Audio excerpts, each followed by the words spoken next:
I'm Chris Srprenant, and I teach in the Department of Philosophy at the University of New Orleans.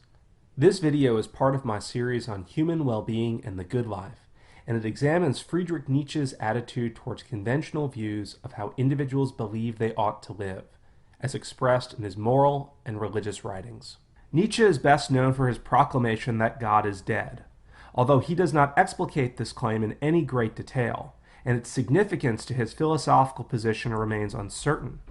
It is clear that he believes this metaphorical death of God, the Christian God in particular, allows us the possibility of living more meaningful and fulfilling lives.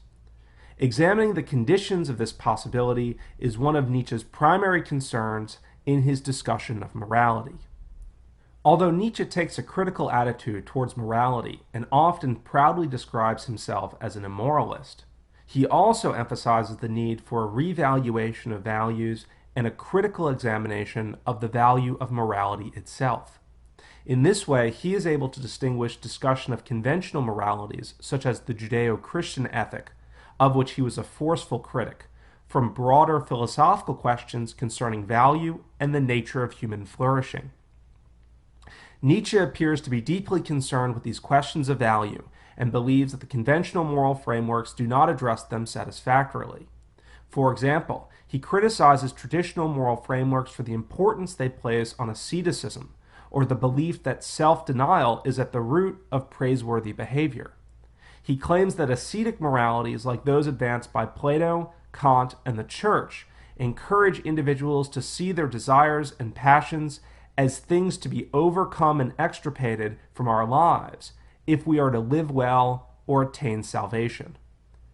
These moral frameworks embrace values like equality, compassion, and self-sacrifice at the expense of excellence, individual development, and nobility. And, as a result, they are life-denying. They encourage leveling down and suppressing human greatness in order to uphold democratic values and making life better for everyone. And in doing so, they express hostility towards life and what it means to live well. Instead, Nietzsche argues that the values associated with human flourishing must be life-affirming. Compassion and self-sacrifice are out, excellence and individual development are in. While compassion and self-sacrifice may benefit people in the short term by helping to relieve their suffering, Nietzsche claims that the dominance of these life-denying values leads us to neglect the degree to which suffering and struggle are necessary conditions of individual development and human excellence. But while Nietzsche associates human flourishing with life-affirming values, he is also cautious to avoid giving the impression that he means to prescribe a course of action or set of values as being appropriate for all individuals.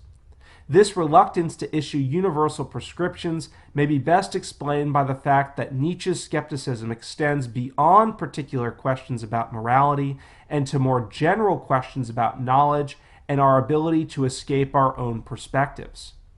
Nietzsche is not looking for followers, nor is he concerned to develop a theory of morality or what it means for a human being to live well. Instead, his writing attempts to disrupt old conceptual schemes. He wants to encourage individuals to think for themselves about what matters beyond the confines of conventional categories of good and evil, and to encourage them to structure their lives and the societies in which they live accordingly. This emphasis on self-reflection reaches its pitch in a criterion Nietzsche cites as the measure of human greatness, amor fati, or love of one's fate. For a person to succeed in loving his fate, he must look back on all of his experiences, the suffering and the hardship, as well as the success, and to want nothing to be different, and to recognize that in some sense, it simply could not have been different. Sometimes, Nietzsche suggests that it is only when a person is capable of taking this attitude toward his personal history that he has lived a truly meaningful life. But other times he seems to raise doubts that taking this sort of attitude is possible. Whatever we think about the possibility of wholly affirming one's past, Nietzsche's constant approval of the aspiration to do so makes clear the extent to which living a full human life requires individual reflection and taking a cautious attitude towards conventional moral categories.